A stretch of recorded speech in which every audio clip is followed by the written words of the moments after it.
33 minutes after 2 higher castle 90.3 FM. Mama wa kwaba ene suye dasron ko da penda fufura ya sha say ene ye Monday the 18th of July 2022.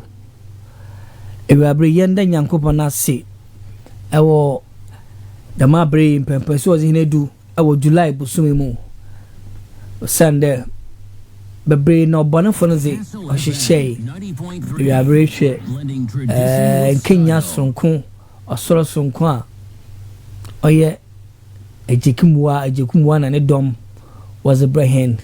I mean live worship was a browa ehunde na ye pagya nyankopon bidida also e wofie ni so as a wakoma na wadun di etir mo Kenya na ye wojizi wenyi sum de ewe abrempo entontum na ye ezama nyankopon obobo hen ama depende so za ode yenyim za ode hen akoma do so nyankopon wayama hen na nimbre pam no so na yada na se de bia so yebakora yada na se oza ogudo oriyama hen te we abrizo kamo hu na yende na se for such a beautiful life opportunity oza mame na wo madam don hri yeta se de bia makade sima enwa sima enyim no masam a minute enyim no masam don share an hour enyim no masam tide yankopon ko tin enti se yeta seza oya dumbi ene yeta sinti yende yankopon as we be biara the day day na so zo kasafizo to castle 90.3 FM nete hinjumezi nara from oye morning dew ediba sports news na zo kaka hunara till the ebe condemn yankopon on share papa we really appreciate waze ye biara ya appreciate especially your listeners they be would say hen one hour freso wow yankopon shamo the dana day nara mo frehen jumezido jumezo bokori biara mo fre one so I would say na one friend so yankopon on sira hon no ya won kesi kama and as ye share bio after MPP National Delegate Conference in Sambabre na we put a lot of surprises. Castle of here you go Johnson Street and then Mrs. Apia na bro san egbe nim hwe de bia make the brand ho wa se sounds mum but the woman man from wonka na won ba na wonyu bezigwa ehu aza enti bra my bad baba na ya bohu de we zama o jumedi bi epedezi announcement whatever it is Mr. Fabra ma ye mohu de na ye mfamo kama mitwa musema mobana yezi nkomo waliovumilia mateso tumeshinda kweli tumeshinda dunia tumeshinda atifu waliovumilia mateso tumeshinda kweli tumeshinda dunia tumeshinda atifu waliovumilia mateso tumeshinda kweli tumeshinda dunia tumeshinda atifu waliovumilia mateso tumeshinda kweli tumeshinda dunia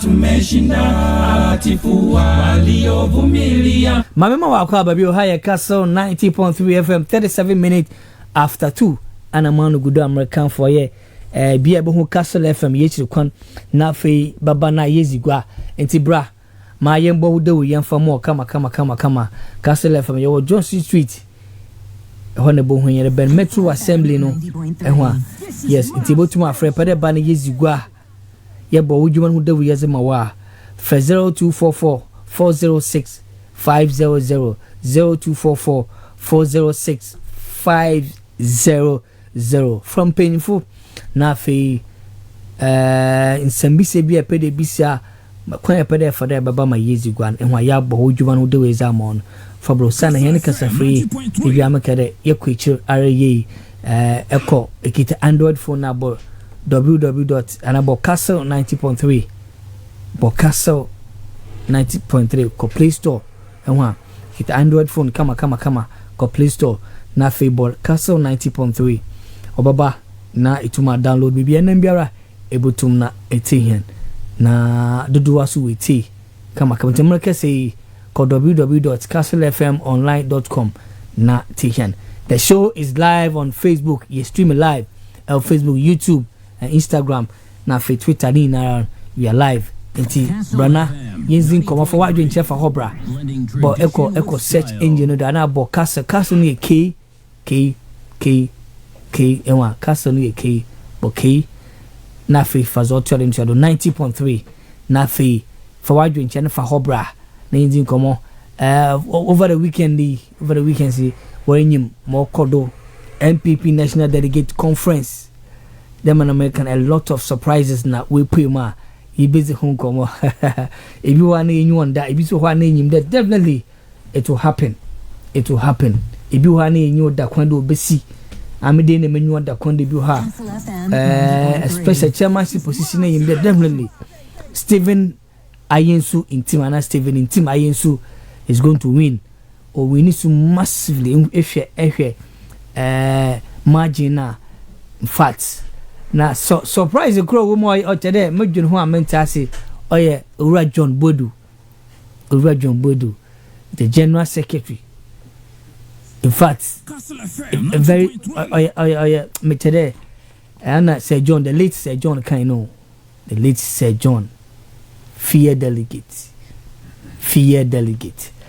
every moment come for high sense man for mom the high sense refrigerator and freezer promo no yami adma 25th of this month yami adma ejuda yara ejuda yebro me depending na yebesha say Jordan and now refrigerator and freezer promo no always shall say and to bombazine a refrigerator papa freezer papa and what ban the coaster make us be a pede coaster and a pede in freezer papa edi sibe mo bopo edun zama be shima eja ezibano onko yo how be edun zama bia be shima be cinema anytime ye pede hia no na afa ho na afa na sisi ma bibia e kama ma basro de bia meka enwo calendar ne ho mark ho take ho kama de mo be ya 25th of this month in ebeke or ya juda ye ko hin mi ya depende edu kwa na Jordan ena dem freezer promo no or shall say enti bombaze da deba se wadwendo na ebutuma akona akwaje bi oye promo nti nzama na watete odo kama oye promo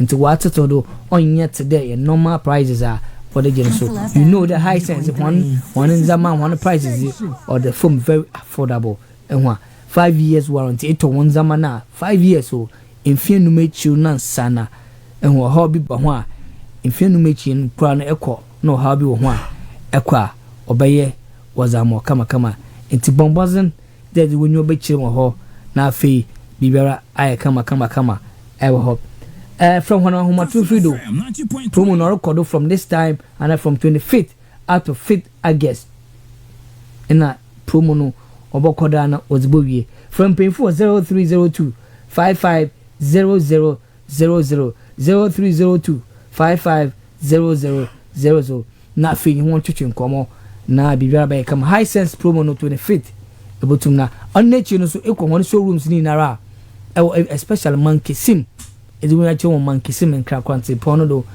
Blue Hills restaurant eho ebo ho na bibia pebia no so ze pebia na ebotum na alcohol na akwaji Mama Liz Kitchen and Lodge main kitchen one event center hotel kama all types of pizza ni nara wo yebi afi food delivery bibia obi ofimfini manto mahano yebotum na yezi izibano nzama no yeza abro afi oban one iziban na azena yawo beef sauce ho yawo chicken sauce afi fried rice jollof rice ewo ho mpi ne pebaze weekend ko hwe live band na okodo hono ya kono kama ehwa live band odefuma tumdiza sawboko kama ewo ho eti bombarding the weekend is when you be chemo ho bibia be kama yenhwe ye ban local dishes na enwo ye wo banku ena fei okro ze okekan ka ho inara fufu ena nkwana ho ni all kinds of soup ni na ebenye bia fei amutuo wara for hwani inara ekoma Liz kitchen and lodge ebenye bi ho hwe wechi kwan awa nyamransa is when you chemo ha ko abrodu nkone kwandra etra the when you chemo nyamransa wonsa nyimfa oban oye Puma filling station ho and the bomu oye Mama Liz kitchen America waseme from 0256 465 456 0256 465 456 and also 0555 146 537. Mama Liz kitchen, the home of taste and quality foods.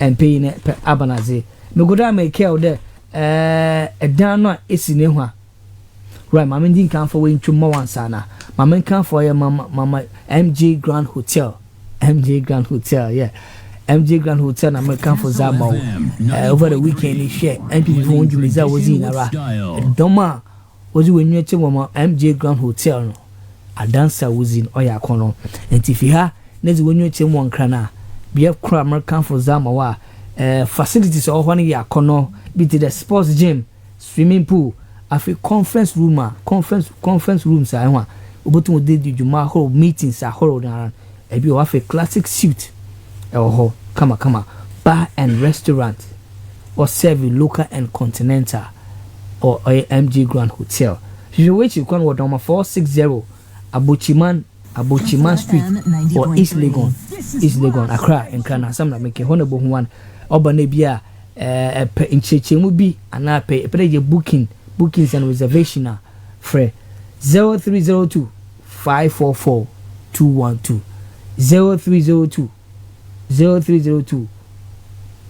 544 212 and that's 0540 274 469 that be right near come come for Nexans cable metal memfa more Nexans cable we come a fearful and if you are normal electricians property developers na fe contractors na American for Nexans one what did means made juma urban oye flexible cables amon and non-amon cables afe solar cables low smoke zero halogen and a fireproof cables are American contractors in a few electricians when you mean ara ehini in Arabia oye Nexans cable metal ebenyebi afe wiring be a pede ye biara every wiring be a pede ye no to see Nexans cable metal na faye eba finfini mantum ha go Blank Ventures Commercial Street have a first ground trading one fante film another boom kwanado afi Uncle King Electricals I was Starlight 91 Street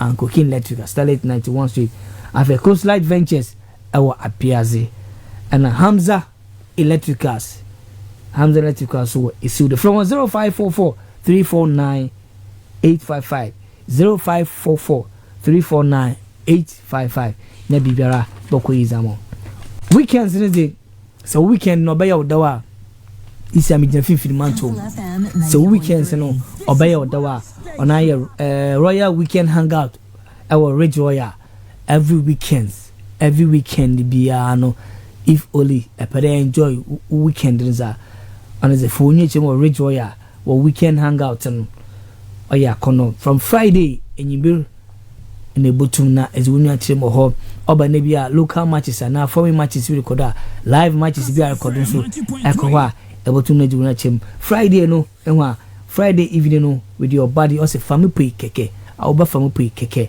na me enjoy Friday night no afi Saturday ayame menda na pa no so ekwa na as a mofoma na akọ o Sunday week ni na we ko school ko suanzi at least weekend Saturday no ma enjoy no fresh hona dwene kakra ho and Saturday na zemo from no kwa ya was swimming or have a trampoline jumping which games are dancing competition and a rap battle to mama from Winuaji after Sunday lunch our restaurant one also from 11:30 to 4:30 p.m. Okodo it's a mess there every weekend be had from Friday Sunday no say for Onyechimo Ridge Royal from one home to 0312 003222 0312 003222 and that's 0501 672 from one na bibia nye kama me did that same na register and register bombozin the ebe Ghana card no enya Ghana card ni bia but star 404 hash na this in some say ya no we bi sa Ghana card pin number afi wuzini da wozo e beina na ebesia na afi bibia ai kama example ejimoku ni we so hinasem ama ewiabre meze man hodo jumezin just about jumezi ba wakwen from Monday to Friday from 2 p.m. to 5 p.m. na fe ya so once again meeting the Bernard Ogo enyimentina from now to 5 p.m. menjima cheba Miss Beatrice Efriye afi nana kweku ahen ana acheba Adwa Vero na Daroma. The show is live on Facebook inti na yaka buma yes mo tibra Facebook na yenzi ko for wadwen kire bra na bibia ba kama example Castle 90.3 FM. I never saw any bribery of delegates on the conference grounds. One or say ora oye Peter McMenu ehwa na allegations bi ko kodo nazi bi no chede na sika semi na April.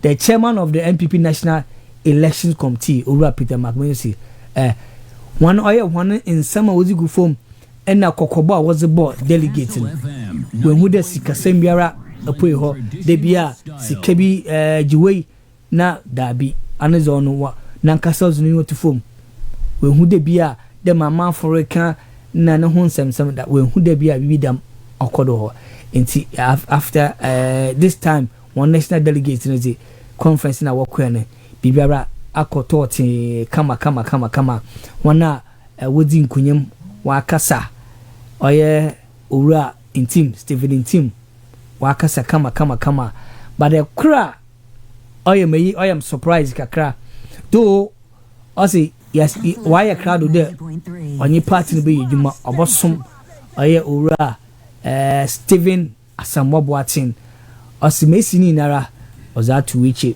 sisi amunya anye kroye into we now about your court na breaking the 18 etumabum but over Titus Glover oko onye oye nana B na wokwe but I say another party no I ready do onye party no be but he can never work with oye nana B. I don't know the reason why I can also on his own to me nana B nyejuma so bende bia minyim se honso otum electing as national deputy organizers are. I don't know why or kadam but also party nizi oboso wokoda wa yejuma man obakasa ma party no mo tibiara na break the 18 to mabam banana bi party like ontum yin yejuma yebezi nkomo a lot of surprises in fact and man for a kasa ora John Boduze because on your contents man but ebin so chede or you surprised my binum because some were not expecting there bibi dambo to me see ora John Bodu ebutu na in fact why bibi dam but ni in all no what we delegate na kasa yam fast da man ma in fact man na mehwe nyimo we the first vice chairman ayo owura chairman Buti Dankwa Smith delegates wayaze fact we hu there papa no from grassroots Zaba national why juma azamo one but in some bebre na we people ye bezi hu nkomo na afei yebama wakonya na so is wadwe nche ezaba kama omampan zi nkomo wase okese na ne kese mu bi kopo oye IMF omampan richede onyi IMF obo negotiate kama ma IMF nzi inhihye papa zibaba even free SHS scramble will never be cancelled into negotiation bo kodu ye onye one basic komo kama obakasa onfa how biara emfamba oye oman Ghana enti yinya abutoyem hina komanto hina yem na fe bibia be kama na ewude ne ye ka bibi da bia ne ye ka da omampan o den ko ye reshuffle ne hun zaman owura Gabi Ochidakon also say prime minister or jere inya buta so odo man pain oyen sakraye wo ministers nima obeye 90.3 blending tradition with style so odo ya obeye so maye keken nara sabe yende bi o man pain nti so man pain if why crowd de odo obeye odo ya reshuffle no obeye nti inya buta ma bibiara obeye akoma to yem enkomo bebre na ye oka ho ena ye bezi bar merke se MPs inya buta yame yadoma bosuma yebewrami MPs assured us the oyanyame ne pa bosuma yebewrami ara fuel na bonu bokofom fuel na bon MP assures of reduction in fuel price in coming months inti bosumozi yenyimezi oyanyame ne pa hwebe bibia baye kama mabego for atena se me wo my brother Simon Peter Jachi eko Cape Coast Nota no ye a church for abezenyim anoy secretary our party mu and when it comes to the original so a communication team member for the region NDC ewo fia the brother abenti depending man pressure pop but for God and country MPP who don't see anytime be about for phone be friend also go I'm ever ready babana ma beka sama party na menyo so no so zore o fia ohinba na me Saturday na we na wo ha obia kire na adwen baby o feed abano kwa obeya man o ha yebezi hu nkomo okan komoza yebezi hu na me hu de oya surprise na not then na fe waso ji wadwen che aba Simon Peter Jachi akwaba ya nya bibia bokoze na ya mina adumo bia te no nyi mpa nkotoko dema jete baba ya bompai last week intime show sound na ya for feeder on the Mondays no ya umber but intime shia na nyamena anu ya sene shia na Cape Coast not then bibi fina me munia boko dema ai wiki maso code kakra ochim Zibula mutse kakra na mabo miminum pa waso ama me tom kakra ma za tubun se mada wase na wewura ba fefe ya otu nchani ai yebechia etse funyinara na ya kacha Ghana for the oye dzinumpa woma yenum nsu mfanchan ope nyame ya adoma amembu boni ya wa ma hie nyina yentumbo yendidi impian sansan na adasin nyina la nyame ya adoma baba ewie yogo mun komo mata medzin commander sugar factory no we boya na yetan yedin komo factory no still wo mwe yo amampanyin na akufado obahyan mbo afi na ahyase de nyame ya adoma oye eprobu suman na we boy factory April etwam May etwam June etwam July so wa pay so ora chairman kede July eja alan chairman aya nkofun for yamntin na July no nko na ewie na omampan na hyebo na minister no so wa ba hyebo fofor na ka de July ya so oye indefua de sambia kon since la ni do awotwe ne yewomi nti waka ndefua de basa nti na fa basan enzi ze July so twema echi jama yente yobi ambo na asambo biem aze July ontwem be adepene bie na yehye eke de na America secondary school is a banan sam akadam dan yawo na tina pun netir na munye oyema anya adwen kra na meka cha na ihe bebe ya so da no na ye cancer ma wonya abotar na ye ka oncha na wa ye nen wa bam nze huma school it ban sam we kodu abana ka cha Ghana fu nyina ade with the ban local schools no kwa no so yida nda yetina he grade schools in the ban bi mbodu ha ba mi ntwa na Eastern Regional Minister one man was the bureau the Fihinfa Eastern Regional Minister on the Fihinfa na anu kotoku misika was supply won't be intimidation of form gweha asat ewiabiri oyanopombo 11 a.m. Be education watch ya share no needs by ni bimbodu ha okay nenyuma schools no wire is a headmaster kakasa wobe wedi aya beza kakasa wobe wedi domestic beza kakasa wobe wedi teachers nkasa nti chi wadafa PTA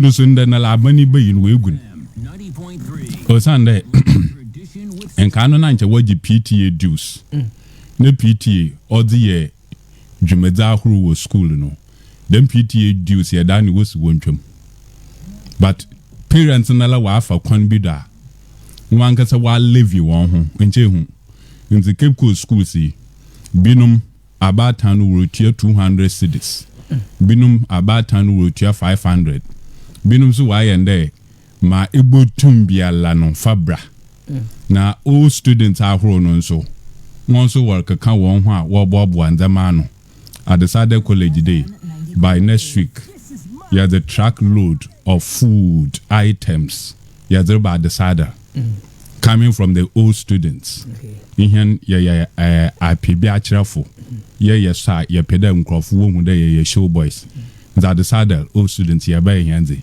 the man na minyim da schools ahoro old students won so worry na na papa munyina owe yesi na ye bobo nti ejego mzejache mama ba onche bio mama ya ka cha ba no yide na mama ka che mu no yote yide se yesha asne ye kasa da ma ye de ye peda ade ne seyo na mu ye hu da ade no resai ne yare twonho na adwene adua do de ma we kodu no onye na wo ma hu mudo me da say this MPP government no bronyis they are too reactionary.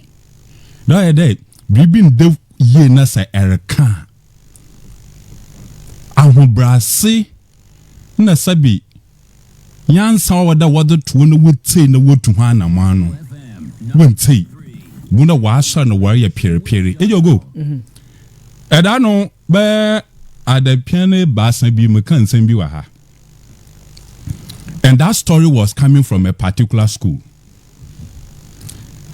Very annoyingly, you know, Obi Osi me MPP regional what or Fred headmaster be. Nan some ka catch a headmaster. Me nyina go headmaster no phone do. Headmaster no da amahen. Na ya yimpinfo e kra na bi kasa. Very soon so one man go ahead there. The mahurba na MPP regional executive no or this is a headmaster. Since in the Mabats na ha can no quarry be or do school man. You have the Buba Bro Mahwin in our then wabo. Mr. Day, it is never good. There, yen man. Ghana no yen do. Ya to abani ya dashe party bunin said that one shen wumbo mano. It doesn't mean that all of us should go and sleep and watch them do anything they like. In my mechanization. Inti Castle FM day, radio wa odin puntu other ba. The way what's about today. Moro kodu mo ye mo yan yama manfu ho aso antena yen nyina yenta na mo an yemfa yen zama ye no. Ye beza ha ne ye kamoro ko wo hin school ma. Olumfa mbwa onfamba yen mmofra ma. Na wo feel there. What part wa banum into a target the headmaster be there. Oh, the masami only no way leak information na mo bidu. Na afre headmaster with that impudence. Na headmaster new school a wako. Ne juma wa ye na bra wa bo. You are just a party apparatchik. And most of one day what the headmaster ni siwo. No was the most message na wa. It is a mismatch. Okay, Mr. Dechi. But it too for phone. Nan send you away to my cat. Merkama nyimpa. Okay. I'm a judge and I'm about to know field in the Yaka school and some. Okay. If you are a man and you have contrary information, baby, I swing and every say there.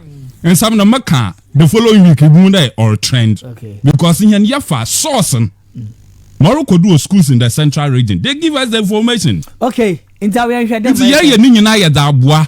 Ma wonti men hye one day. Bonro kodo na yere ka. bono orokwado a na yaka na wosowana ona nkrofo hu na enye bagye de abano orosomsompa me da se masana ba na me ma me brother hoyne ba akwaba hoyne ba yes sir akwaba yenu abibi aboko dem aduma wo se yamna adum hu yi Mr. Nancy me more pressure no yawa ejuma na na ya for God and country that's right but it's all right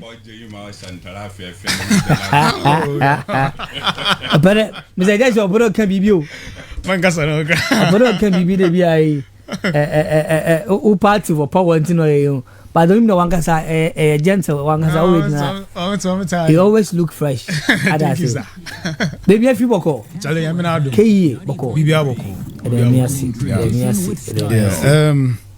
mama wa kwen na chiechia yo ogo mami chia obi a oti castle mi abre keye mensin crash ohwe chiri mo mampanyin honorable Solomon Obuapia constituency executives michia regional executives michia Cape Coast North and South executives in MPP fuina ogo Commander Sugar Factory day the last update me on when day on Chirobe I think na wo some edwumebu of factory na nkasa ho ni na wa yiwi ti mo aka chiri in the production of start so only last comment am account factory no ho dey the most important na in the factory be edwuma you dey nkofu ye edwuma ho shige fimire ba yetumi yaton o market on no hia na last week so ya kasa fa edwuma ya fa na wa to etua na mede na wo pede abanbo ho na asetena minti no your cost of living allowance. Castle FM 90.3. Actually, the last time you cost of living allowance, that was somewhere 2014. In fact, that particular year, no when your salary increment be until around May, workers day, and government committee to go to a 10% amount. But this time, actually, January this year, about two public sector workers one salary in 7%, and last negotiations are where so abana amount 15% cooler. Abutu wa abo hona asetena ti amampanyin dase de adwuma yefo no so wotum wona we share aban halfway because make the 20% in the obey din de wo benya ti aban no want no kasa 90.3 just do obeja to man paso when you 20 na mo but 15 no the can 17% at least IB yeah IB at least about 22% this year one is stating in the 15 in the form of allowance 7 in the form of increase in base pay. Yeah. Now, you're more than paying about. Yeah, I mean, yes, and workers now. So why is it there? We share abano halfway on that. And Ogo, you started to implement the free SHS. You know, it's about 6-7 years now. I've been able to feed the students now all this while. I mean, I won't be quick to judge there if there is a challenger. People should not talk about it. Not at all. But say, Mr. Judge, the last time the year no comment was that was Sake headmasters is because we make a comment. And I challenge that it was not because of FSHS comments in Osaka one. And that it was because they were charging illegal fees. It's in Osaka one. Castle FM 90.3. Secondly, Meti Education Minister last week. And yet this week, last week, or last week, there, that Tuesday, you know, obey your food distribution in those into schools, you know, because some of the schools now has complained there. In fact, me read the letter now. Charles for heads of secondary schools, watch our region, our copy ministry, you know, and Ghana Education Service about some of the food challenges are winning some parts in the northern region. I don't know, say headmasters were winning our Asaka ones there. These were headmasters. And I don't understand the reason why headmaster be say Bibi could go to school on to become answer. The headmaster no school when you call on Koyabazi. Because he's in charge of the school on any deputies away, Jumano. Because if there's when you check they are supposed to talk about it. And again, there was this thing like, oh, one of our first engage you wonder one distribute is about what bar. So what's the 10 bar? What's one record now is 15. You see, I don't know why, because buffer stock, no. Distributors will engage when I would say one. The last argument I'm suggesting in there was his man buyers. into was a 10 ban one war record in 15 but go oh yeah the year and damazi I say edu watch one penny them a I don't know so yeah something sorry oh yeah now one watch now only and I we a different watch Mr.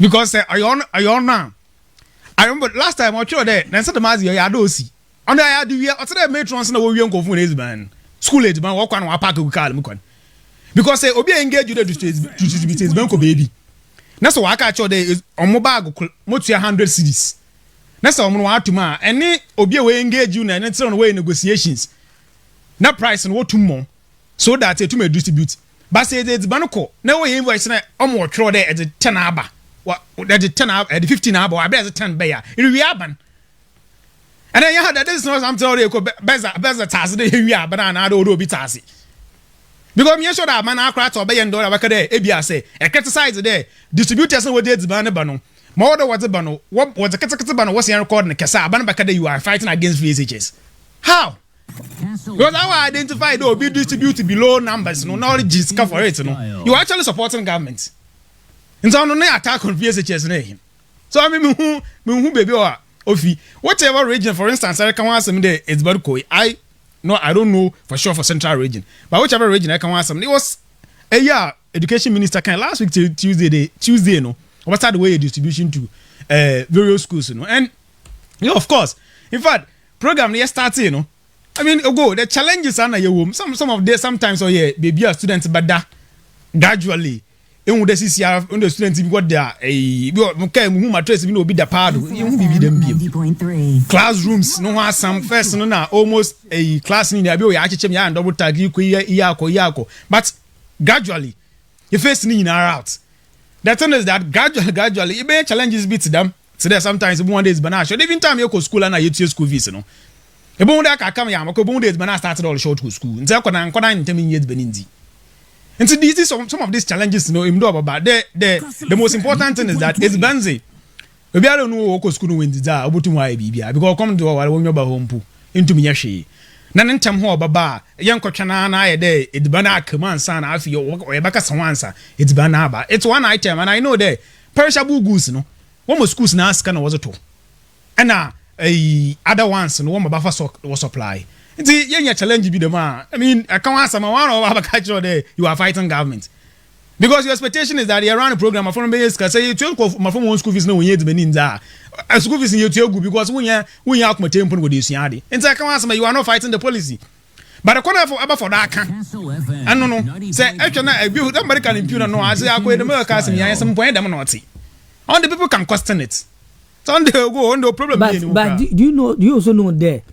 Headmasters and headmasters some bims isro homo they know that adi orukwe onkwe ajasa but so do obeka go I mean headmasters also do obeka I have more challenge with that because this particular food issue headmasters on collations what show letter and so headmasters and so one kasa and there's no way one collation about your letter there. Charles about your letter come the regional education directorate. No, I copy ministry. Any GES there. When your full challenge, when your full shortage been to 1 million is ban. You go headmasters and Wakasa. That is it. And see, say I got a headmaster. Because I'm trying to come on what your letter or yes, I can win now. Because we're headmasters and watch Roaba. For me, it's neither here nor there. The thing is that and a people could do schooler. Headmaster, you work through the channels. And then you want to engage one at district level, municipal, metropolitan level. And in region, you engage one. In region, want to be engage one. Directors of education, about to one me. Yeah, but see, I go this role is ra. It is running. Okay, yeah, fine. We about to where you are. Like what transfer now could baby as sabi now. Because I mean to be honest, we classical case there. The headmaster way. Waka do make me school heads many na. And see that region, waka municipal there. Oh, it's man who distribute ben. It's been in war. And our group of headmasters who have it's been in war. It's 1 million it's ban. Damn headmasters no wasa kona na transfer. Okay, fine. Bisu ojina kwan ya ba for there because I mean because headmaster dey. I didn't see no school and they book school no do. Atasa. And to say bibi nkodo na say el kan kira ban mpanyimfo wo hia na wo kan asama. Me hu the reason why was hako. Me hu bi krada. No, share municipal and regional and our connection assembly on Wakaka because of that in some work and it's of a free association wounds or was hackle and our or transfer. Abandia. And that is at the other case, so you ask example. I told you that findings now one in I really shows that it was not because of that. We charge illegal fees. So when you have control evidence that our documentation or there, a free association was I can eat. But that does you see, anytime I ever progress beyond until as they started to implement it, definitely headmasters, any teachers in the way implementers in various schools. When you are bent in Komo, they engage government officials at every level. And see, sometimes perishables no. First in perishable and son was start okay perishables this percentage won't you this percentage is very one. And that PTA was will be PTA the PTA and any PTA user. So now we PTA Parent Teachers Association what's now in school no and I'm from no say won't you user on one PTA go how because PTA no for so and no for so say no about you do so what's now what gen school no what gen one from abra parents and teacher for no shame no assessment of the progress of the school no say when no what you do so when you do ni be ma I then the school no go a PTA no go I'm going to say okay. And so for me, the PTA, all students, where contribution to their school. Time you go school now, you school fees in our plan. All students to sit down, all students to me a donation. And those students see a donation. I say that intervention allowance you obey. Yeah, wasn't my teacher see. It was the same head teachers now. When the ministries were engaging when they look. Because of researchers, students now doors. And so when you be intervention, be my in school, any teacher see. Now as motivation for them. And what started with you one? The same headmasters here. And so abandon the Jesus was Wakasa Wasako. I mean, right. May I say Castle 90.3 FM. For what doing Chebra will message be it SMS or WhatsApp 0244 743 143 0244 743 143. Mr. Jashi, yes, I'm coming to I say, but never. Mimde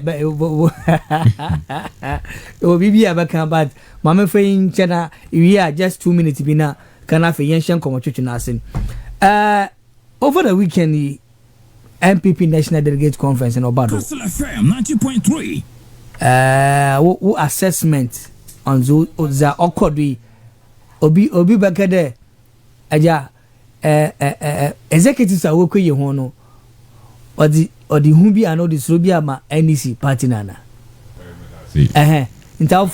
Also then chop it down no mummy shas what the topic. In some mammy 2 minutes rebuttal. My sendo letter me. Na letter no American just a pass from the conference of heads of assisted secondary school CHAS dated 1st July.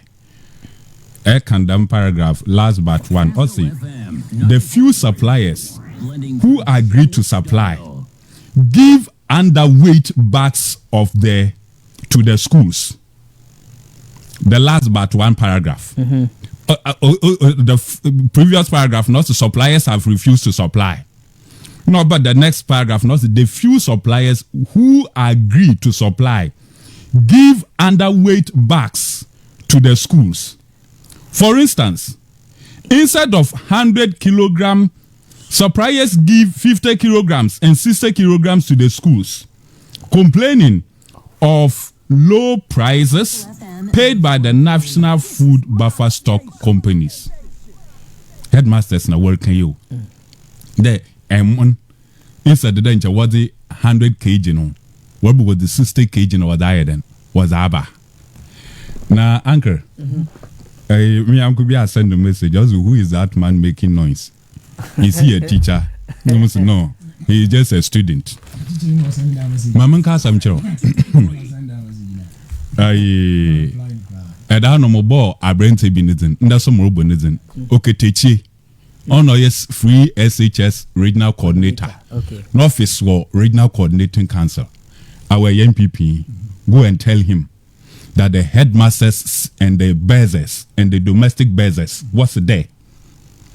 All the battles the suppliers have been doing in the schools, he has never spoken about it. Okay. na mmom wabo headmasters na domestic business kokode one complains no they should never speak to anybody. At least we've got 6 domestic business wakacha hende that warning have come. Our na brenta you man nyina I mean Mr. Day my ejuma for 20 years ni nyina in the education sector central region there is no schooler ekwana wo ebojech ne dina wosu wonyum. We know what we are talking about.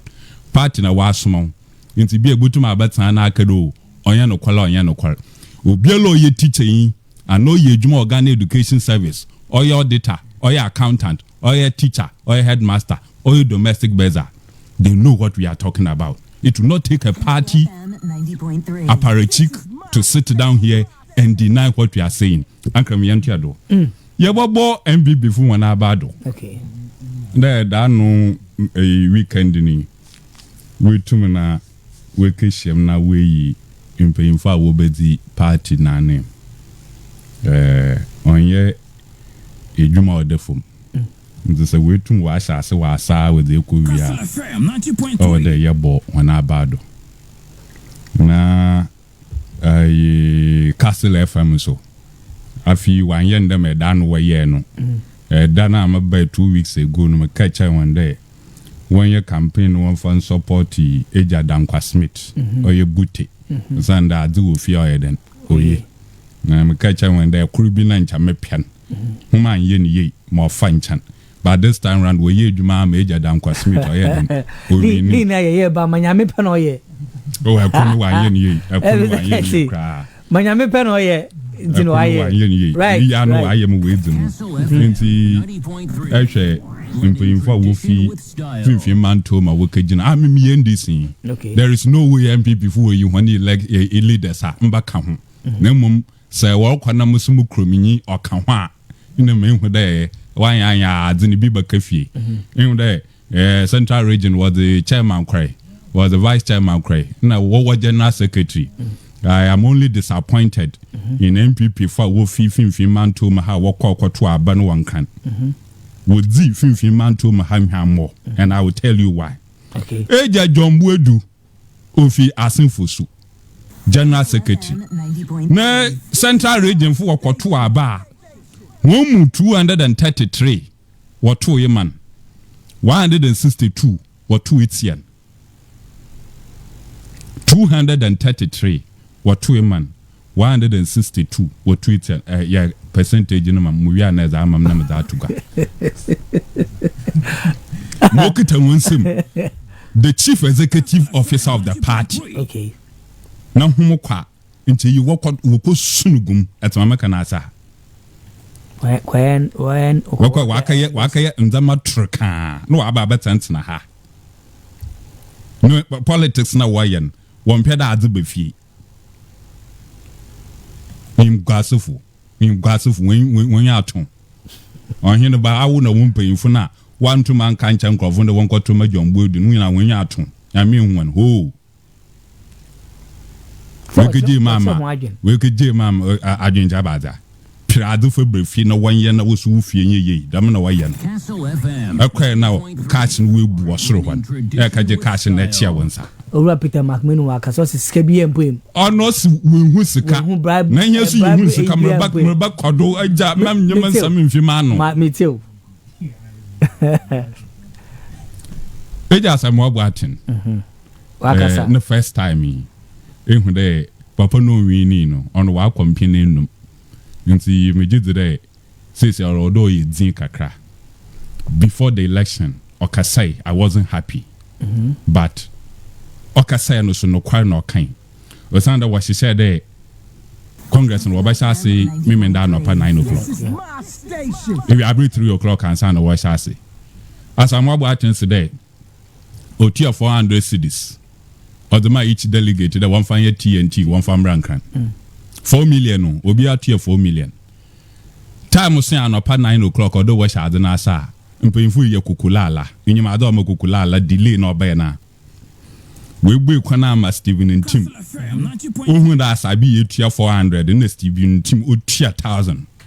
10 million per delegate. Asamaliki Just some more batting catch out with there. Stephen Intim Sawale ya vote buying. But manti the obo sikebia. Na yeni on account mutu ya mabwa. Okay on wait for. But one can Stephen Intim 2,000 another day. I'm some basa. I mean I can some basa. No me bien as I'm batting no kind. A crowd and as I'm batting and can but to see. O the can. I mean America. I'm an American here. O the can also there. Ono tia 4 million. O the move ya ye dem ya. O to dey be no kada. O kada dem okay. TNT ofi igwe kwankran. O ja hin na e ma 4 million. Wonu nso betizi. Adi parties that was the bus reba. Where did he hotel accommodation in a party rich my delegates near them ya. Nti no so or san so man lorry fair na lorry fair you be a ofi wager ka so other concern na money 4 million na obi tune for dropping or chata taxi if you get the cry 4 million no also tier 4 million at the move ya 90.3 auto debian jumedin wakada wa shase 9 wa bo 2 one shase nyankrofo wa camp on hotels ha one wants to can water to votes. Demonstrate maybe in your kind. Allegation. More today, Bassan. Oh no, no kind. More today, Bassan. I'm the chain day. What camp one? Would tier 1,000 Ghana cedis. The BT as I'm watching. It's as I be more far. Ni a miscalculation in the this cannot qualentam. The woman there as I be this cannot quantum. Stephen Timo, yeah, now you do 5 million. But who as I be 4 million. Now. Abankwa ya bua nusu wetua 5 million. Come on, no mobilize this car 110 time there. Hey, oga won't push in 1,000 Ghana cedis. That is what held the delegates for the 6 hours. Some more fast, some more batting fee there. Why you won't show we or turn on you one akasa? Atasa. Peter McMahon no brought for kind he didn't see in where you expecting him to see. Joy multimedia vo Evans Mesa. Yeah. On our ground so. No confirm me. Yeah, there's vote buying going on. On into the way delay program for 6 hours. The sound as I be tier 4. Abankwa ya bu tier 5. Into you with Stephen and Tim. Or pedo beat obia. Instead of 5 no or 1,000 10 million on nti when you abute no top but I learned that was for a meeting and jamo of us am about no executive in our meeting when our aspirant in our phone meeting then the one from of us am about no can be command Brente mu then what interview I think Joy for now or any interview after any bed there we na wo ye meeting no after meeting mu do interview nti ono bandana one ye meeting we wo buga ono was there one yon kwan ye mo framan say nuanum penfun wo kwa no won pede wo yon kwa wona was kasha won pabo abra baba no woko but just fasimo na mamezi wie yin there electoral commission why na adzine biem abana woto ye no Nsunsando or the electoral commission or then or record in Dembia. Na mamfa adi binchra we. Ma send okre anka. Gama iyusumuntum man send. Ana kani. Inti kana anka. Sa wo kan yan janjan ya me time na medeba kan. Sesi asend ma de. Na kani inti kan me follow me do wechi. I mehu dem adima bia no. Na say dem na ya bayan. Eyi. Wo friend electoral commission. You know what to happen we are and can no friend the pink sheet. Although when ya krataya ubia na bo benyano. What on wodo? I get in the point. No would the copy what this a woo agent in sim. Na Dr. Frank Srebo genuine. Electoral commission. Let me say this. It is coming from me. You can disagree with me. Deputy Director, Deputy Electoral Commission. Sometimes I'll cast by heart. It is coming from me. No, or your casa by heart. 90.3. Doctor or recorded. Eja John Bodu onya 2,524. atasa wo figures no wacho 2524 na sha wetin ocho 2024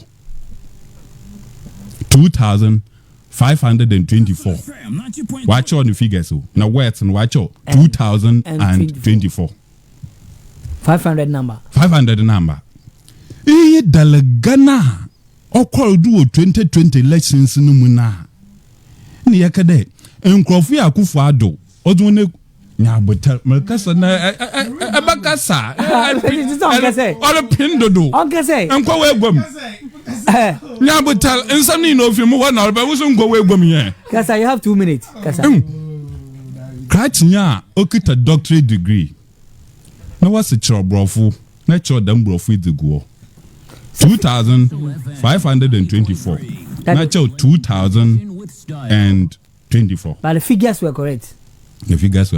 But Wetson, Brofen on why you one, Brofen Angasan why you. I get in the point. And this was at the highest level of political performance. The ruling party's National Executive Conference. And to say what the quarter, na say Mansutaba figure no one for figures na one for words na one for yejuma. Say figures in bachelor Msajachi. The mistake na waba. Into some robot man's mistake. And I make that mistake. Obotuma hawajen. Obotuma achim. Kachemu wa hemfa. Wabra atro na sign no be ala so assign what I say in imponensem. Figures in the one for yejuma na words in the one for yejuma. There is a reason what the column bed the one on words. There is a reason what the column bed the one on figures, and the two correspond. Okay, Mr. Jackson. And see, your overview of elections. Oh, no quite the overview. Oh, yeah, peaceful. Okay. And see, the MPP fast. The work career one map pinte biara one head and win see. Oh, today being Eja Dankwa Smith, Chairman Bute. Of course. You na ya ba manetirunkwa. Na Castle FM, wedwuma wo ye no so ya bo ho abado. Amen. Namum, ye bo huro MPP fa. Wo fi Central Region ha wo kra ya. Enumde nti. Wo kwa ye na John Buedu won kromi. Wo kwa 233 to 162. Won wo tu tie John Buedu nyina. Wonya atom. Won pa the pa ewo Central Region. When num ya one day sinumpuntu baba krom ha. Na nche wa wo krom nya ye general party politics osi general secretary ne nado. Nche nyim dem. And I do grow them people before you in there. Sometimes you grow human institutions. Odo winya obia wa wedar wa dzinuma sanalampo de ne piano cut ne foma o chene yebutu yana ne akwa no hodo awo aye bida. So that I say Dunkatia, for the past 16 years he has been NDC General Secretary. Urban party politics were Ghana, both MPP and NDC are far. He has become an encyclopedia in politics. That is the kind of version the MPP will produce. In China, if you see man to we should have produced that version from the Central Region. What kind of school they know one day? What could cheat and won't crummy? But I say also why in Kabum na wadaba by on a chrono what time and what friend that was Glover. Also run to me import ordinable from the age. Title say yeah mini majority of the regions, but Asante region votes in the DOS 44 constituencies. And see Asante so na beefy. Asante funi na huma wa ya. Sema Justin Kodu Asante Asante funi na could two ma Justin. Asante funi na could pin ma na nabi. On the Central Region for mu for the walk 2 2 3 3 is to once. One me one day. Wokwa no wokwa hwa nkwansan mu rukuru wa afa kwan na woda hu echi woda ma hon kromi Bese je me da se Wonya ato ho obi akotu se Jombo de bia ho Wanyaze oh Castle 90.3 FM we ka kire wadwen for wadwen chebra 0244743143 0244743143 WhatsApp or SMS na yabakeneza mo kama Ayinba Yes sir Saturday ya betina ha That's right Eba ha iti nko bebre in fact mo make some even predictions bebre no okodo That's right even mo kira mo adwen somewhere saying there we wish then ka owura Jombo de botum wini yeah but 17 de na menadom yeah mo za mo keka ni nara obi beke de bia wa akọ 5 times in tina or then yes man another time na wa so mamintil as an MPP member overview of one elections are okay. Yeah, go. Yeah, Madasi. Say, yet to about a corner, Mr. Jachi Hunde, Central Region for 2 of this figure ma Jombo do or 2 this figure ma Justin Kodiano. It tells you there about yet to the polling stations. It's in if you can know where there, watch your ways in differently, no, or the challenge or better will prove, no. Say, if figure be what paper don't so yeah, what they do is that we cross check with polling station. Now we set it up no. One figure so if you worry about what if you find a figure or tally and at every polling station be no. Each agent be each candidate be our agent. So we actually figure so actual west and wrongly. Where they you big deal cry. Because to cross check it so easy. You just take figures in here from various polling stations. No, there's album, there's our cross check. So it doesn't change anything. It doesn't change absolutely nothing. And you into more central region for her because Elko party says here the most powerful person in the party when it comes to national executive, Mr. Ntim. If you are central region, you know, Chairman Buti. Chairman Buti is your central. And see, I got to Abana says Chairman Buti to my the first vice chairman of the party at the national level. Let's say secretary loser into more region. Now, go. Last election, yeah, and last Saturday, McCann predictions will be and predictions, you know, ma Wamfa, yeah, Chairman Wadie, and I think Jombo. Okay, These were the 2 people I predicted they will win election. One elections and I want to win. But generally, you know. MPP fire ade send there say our power nyama ni bebre nti eya mbra wonya as your party elections one of abafra amanagement no because bebre na no apart from the way your party adwuma so was so they are involved in the government until within this year at least you were by June July mu na yewe for the past 3-4 months we to organize a party from the lower level up to national level. And this is for the Africans or what 1 branch elections. And see, I think the party now and with the coordination, I can't offer the coordinating elections, no election grants. The party officials no want against opulence because politics, you know, perception is more important than reality. It's impression be creates for election grants, you know. And the billboards are be uncomfortable corona, no mu sika spending on the field, you know, sketchy score. It creates a certain impression to Ghanaians, and thankfully. You would be the more codo. The judge no not go na na no homfa no okumudo obi ko 1001 kren no na no yim and ogo I think that executives no say ya elect one no MPP fire ade why are in the sense there they are executives are what the experience we executives are work it a regional balance.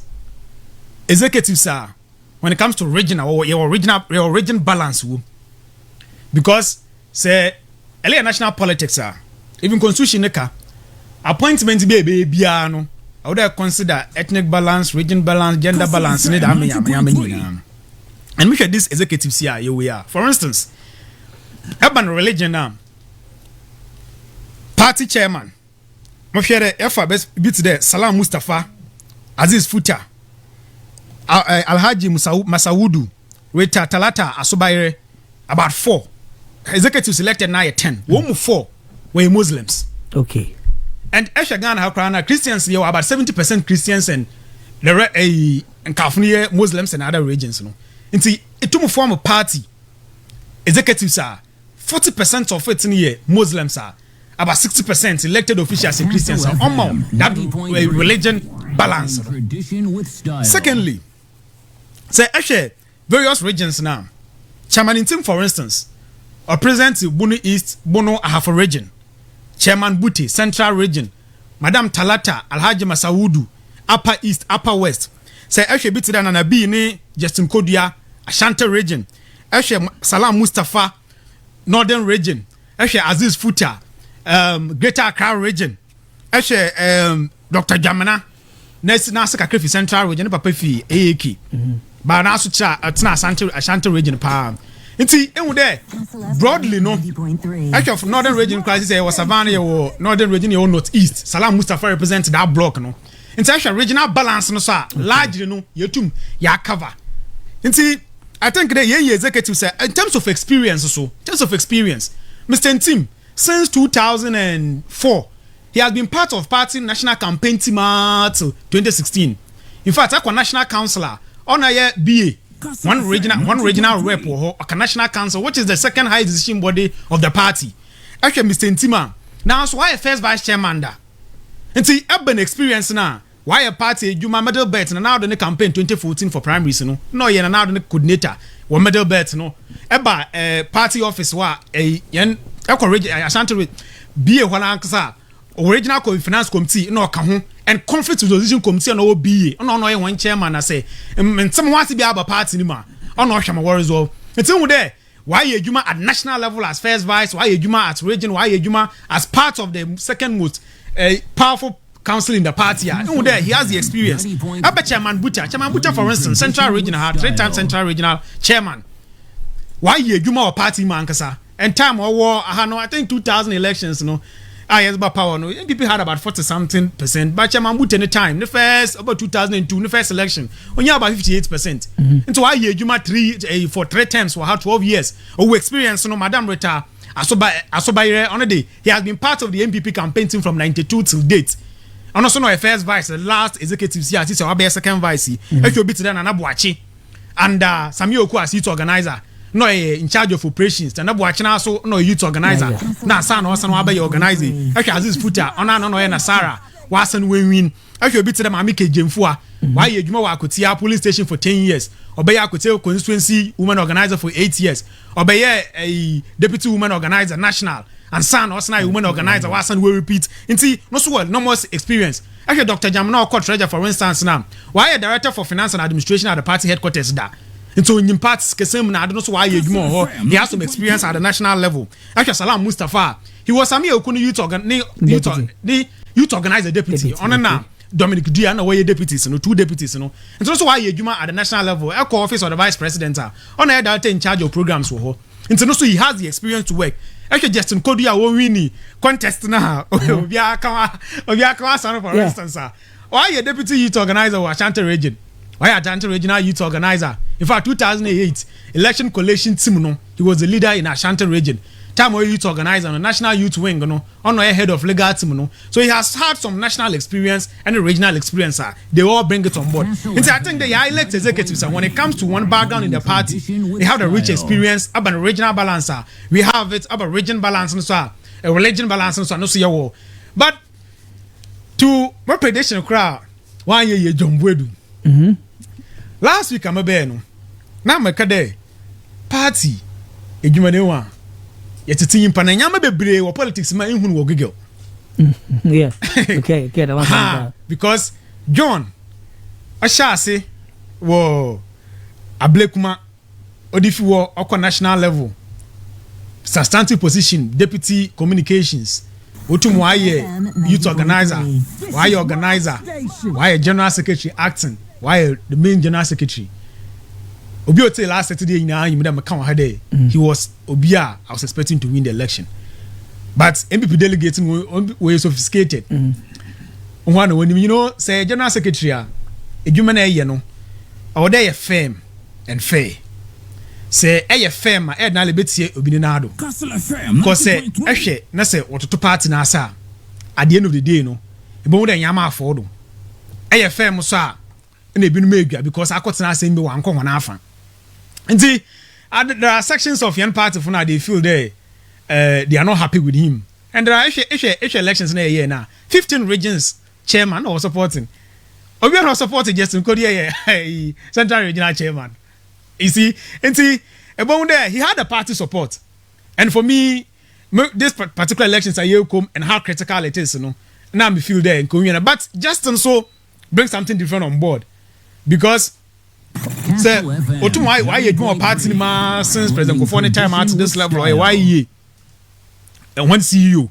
In fact, Justin Angasano or a lawyer, and as being a party administrator, no, as a crab all day ye pa, and she share and bro party no, more by ya. Young Kenya litigation issues be brave or party ni mintino. Debiano, you would always have to work behind the scenes. Some brand asking you mention shanity. Na abibia ban and a party for for manaka in the party in Shishano, a man simple and sana. Ne a Kenyan party. I think that the election also actually energizes the youth in the party. Because a young man like him being the national secretary now, it's a morale booster for the youth. They look. This one you're able to my and see in all no. I think we had a good Congress, and congratulations to Obiara ultimately winning elections. You know, I will lose the Kafra. Now, MP for the Dama. Sometimes I bet and sometimes if you are Ukraine, they can vote against a preferred candidate of whether the flag bearer or even the certain president because MVP delegate today on way sophisticated. What I'm expecting in there. Next appointment be can be to the youth organizer 2 deputies. Appointments na yebe no other regions na want to win rep at the national level no that is where because titles can be appointed as a deputy youth as a deputy organizer as a deputy auntie okay Marty but yeah but titles we need experience you know make sure there be appointments be bad there as deputy secretary krana Obotum will deliver. Was why MP? Yeah, yes, why a member of parliament, why a minister before. See, Obotum will deliver. Okay. And Obit there, Abanga Day. Abanga so did, he did creditably well. And I believe that, no say, ABR, national, so a deputy youth organizer, on to many youth in the point, a bit there, test coordinator. For instance, Yentas unfortunately. I don't compare with them, so. Yeah, that's one kind of Zaba. Yeah, Yentas unfortunately, on to one to Abani. The last time I met election chairman, na some day, test con work a greater Accra. Na nimpebinum na one pictures, we issues bay. And now order was fixed. See, or registered more the picture and back home. I feel the day about to Abana was injection about 1 to 2. Mobile necessary, I want to Abanibi. But what about corner the mazin in your what does it? Mra or Congress or from Friday? No, because now I ain't saying now there over to Abanibi. So when I am the conference, anyone at the and even before the conference, you know, and it was part of the reasons now. Mentum was a bear elections on the ground on it starting it actually. Okay, because now there, if you don't feel there, just on a home block. Yeah, it's a no oration or they'll bring your vote if you vote if when someone went to Abanibi about horn. Yeah, oh, auntie meets in Kodo Kasan Quechiripa, but. The way I say, yes, yeah, and she share her constitution for TESCON for no. Yesterday, TESCON say, walk national elections now, Nimpa 1, rep no doko, Yanka portfolio no. International Council, Anka say, yeah, a decision that look, one away the second highest decision making body. And because of Muntum Hasibi Osi Ashanti region, into no. Yeah, you're being TESCON president and any other rep. But still, you do one injection about there's nothing that you could do about but to go by the court one injection was about now you should go by you be to do now you be when it's unfortunate because TESCON from web Japan. I'm over doing kind of one to Abenibi. My expectation is that yan next election say yeah party amendment now. TESCON president don't know the head of TESCON in any institution. Into Senka, earlier constitution, it should be the president or any other rep. So that's a president in New executive salary choose one rep or rep one. But I am try them now. Let's not go you to organizers no. And sometimes the wounded names no be a school that I don't put anything name now. They sure they or boy. They'll go. In the nutshell, no. My expectation is that executive say you honey. What to engage party base no. What to energize party base no. because last maka wa ha say etde obi kan party ho asam ya won da on pe party ana don to ma party ni biem ne mu ma yo no wonum say we send form na we energize the party faithfuls no Justin Kodia is the one the general of the party 90.3 and the youth can relate to from Okumukom. So Obon wasn't that's so Otum relate youth and he's from one of our biggest blog, the Ashanti region. On the yen organizing in ano. So Otum we engage youth ni ye. Na say and some no be na you to me account because for instance can you okay as grassroots na eja on one adase obaka onso obaka wa ha yeah yes that's okay it. Grassroots now we on oh because we it yes say at the end of the day no see say about human relations we yes in ska atasa human relations we yes in ska and that is one thing a politician they be already show human relation not even just with party members but who faithful sir from the other side and when they agree na human relation is key because you never know e be more appointment as regional minister you may see it no baby I reckon you there end this phone zone sanka and end this phone war that relation oh chale Mr. Jachi moko asenu na mkutu jume ho botuma nyu chairman na akasa na anka wa abo na edumezi na akodo ma atam yene bakasa ma so maba okay na wa abo we be show na wa am wa feel right into say external relation in other party kra here na wala nkasa party ni mu de bi o de on pahwe ma oba ya atena wa akotena chale ana wa so na botuma afre chairman sisi ya no afo no fo afre chairman na was dem oh dem no rekodo keke ma ba ya botuma atwam wa abeto na abazo na rekọ oh dem no record the chairman yonko yonto won ye dem manyan human relations e bia look up 50 bia mo boys na da for trouble for 10 city on na ne fe wa anti but say maintain them rapport na afa mo hon na mo hon da mo nkranhye na wonye ahotodo wo ma they feel rejected and at the end of the day so wakoto aba na sometimes no obe show red card okay. And again yen last prime say yeah Yan last promise ye would have been some wasin be bebre our affected party no okay. And that is the reason why I'm Mr. Intim why original conference resolution chairman pen I'm expecting there when experience chairman butem when experience war issues obaba out of your party promise be minimal you make sure that you resolve instead of them be court and some no I will mean enye dey fear some the yen na won yen hye yaman ma be ya ye boto abani bu wie no na hontwe ne nya bebre what to coordinate the party as our community elections. So go. It was a good conference, okay. And I wish all the candidates know how to we need elections. I wish them the best in the next 4 years. What be human? Okay. May that say Aheniba and a regional communication team member for MPP ne constituency yeah commanded the go for Brim and ethnic. Mr. Jachi, Masana Bana, let me share some of the messages for Hanafi.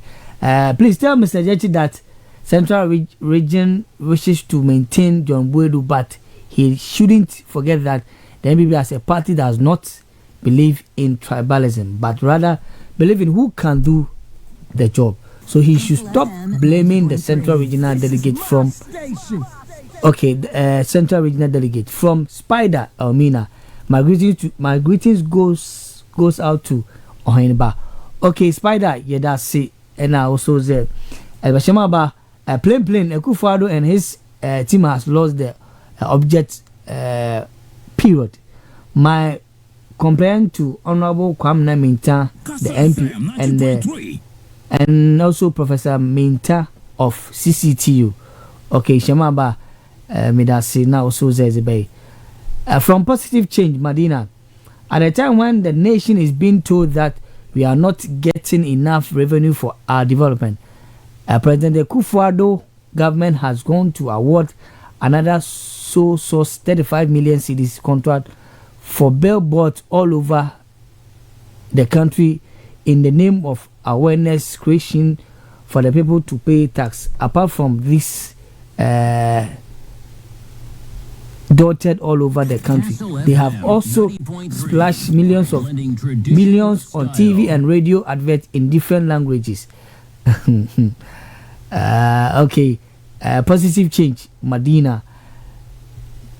Okay, Fawaz Zebra 0244 0244 0244 na Mackenzie Amo from Kovlavi of Pokuasi magazine. the way chairman won to me and John Boadu lost so okay chairman won to me and John Boadu lost so MPP will lose in the election 2024. Ghanaians should watch out now. MPP delegates shared plenty money to buy vote. Where did they get the money from? Ghanaians are suffering from several hardship, and you are wasting money to buy a position. They will tell the source of that money one day after election 2024. Okay, may that see. Mr. Jashi. Anger. Just a minute, 2 minutes, but now, young Colin Sam Naki being a holiday is home come up. It's very necessary. 2 minutes, Mama Pauna.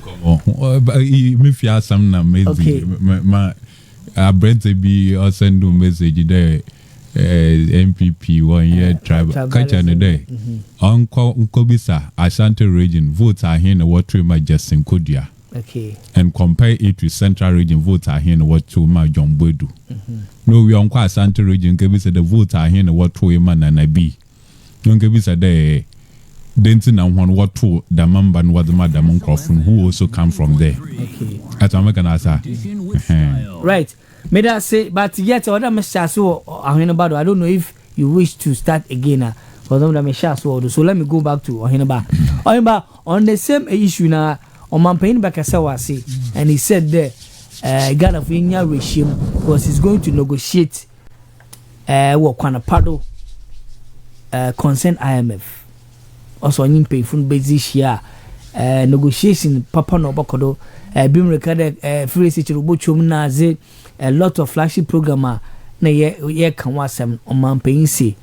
Naminadum on pay from here. Obo negotiate on a good area obo bohen on for hobiara on farm my hen. Mammy too on my pain and some more kind. Yeah, go medasi. IMF say IMF for that. Obi arguing here conditionalities. Yeah, of course. Anazi. Yeah. Anazi. Conditionalities are attached because a man no represent who program. A corner for the raises car. And on money to able to fix loopholes or BBR second win in your tax administration system. Now fee in Yama epede IMF scan by as a solve now as a policy now my IMF for your deliberation you and away staff level reports now for the of board for approval. But among the items, you know, ma wa be de gua na ye kan asam ko for kan asam do obotwam obi review obotwam ye the free senior high school education. Of course. Yeah, because other people are all different opinion on the policy now today. Policy it's just capable, and that's Obayanka will review. And my position is that say wakache ndo bia na lobotum wotie school fees obotum wotie no montua. See here and that option there dey ma one want to go into ankotia. On wala was obotum wotie no. The same people no obotua mo the slot na ma womba. Yeah. The same people now was one obotum wotie wontua. Yeah, an option adama. Because scholarships are many who cry administer time memorial yadema a intelligent but poor kids no. Eboko ko wie mo no. And I want to go to school fees now. Still wasn't what more. So it's a non-starter. But there, IMF, one country director Kwakasa or City FM, or describe free SHS as an innovative policy. Because a policy are attached on the base. One I want you been, and one I want you one or rope one in out to Mubua. My money can't go any easy. And see, I believe that. So I'm planning to negotiate a deal. Because last last time I acquired IMF. Most of the policies are yes okay. IMF answer based in one more. Proud Yamabi over there, yeah, and Sana staff level agreement in Poaba. Inside that man Yamani we are. Afiance Yaba macroeconomic policy no. And I can page 49 watch your woman there. There was going to be freeze on unemployment. Tax unders are benefited administering now watch in. And see, time I about 2017, even though we were under an IMF program, but Abantum started ni policies and operator starting now still or sunny so otum ye taxes be first budget near you. So my expectation is that Ghana for no even though Adam do ya for when edwuma mu mpa no still ngofo complain there edwuma yi ho ye be ye deal a obotum wama onko close the door to people that wonko tum wenye edwuma aye ye be ye deal a social intervention policies are ye implement na o protect the vulnerable no aban botum say wo tum we implement now discussion man ko bend o de yetwa bibia yi bibia afim ye be ye deal a it will not bring so much tax handles to the Ghanaian because already no say nyamum nyez na nkam you show the better cost of living allowance say nyamum is in your cost of living allowance what dey deal a onko fa ahokyere fofo so about Ghana for do so that is the expectation of the president and at the end of the day no whichever supporter abani here from the IMF to support abani sikasam mo be ya yerkoye nim no e wotumi atoto nyamama wa abo mani no abani be ya nti ogo for me on that junction day Ms. ha. But the thing is that IMF Baba Obasana Bagana next week for another engagement. Yeah. Say we engage engagement in the now you to me read because I would abandon the enhanced program. The program open to implement. Yeah, what's about for deliberation? Already we have books na so they will come for the program deliberation. Yes, Jinaya, my president Akan was be Juma.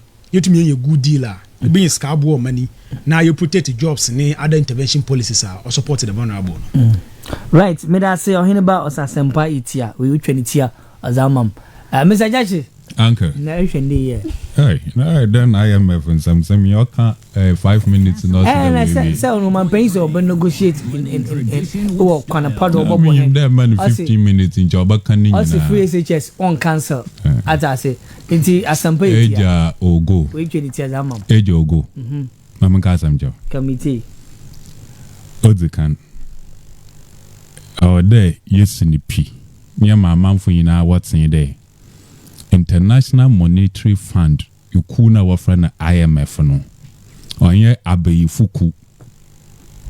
Onye enyanufu honuku. Oye kuwa owohwa Ghana yakahu. Yetie yen dues. Eto ameka nasa. There you go. Or to the credit union.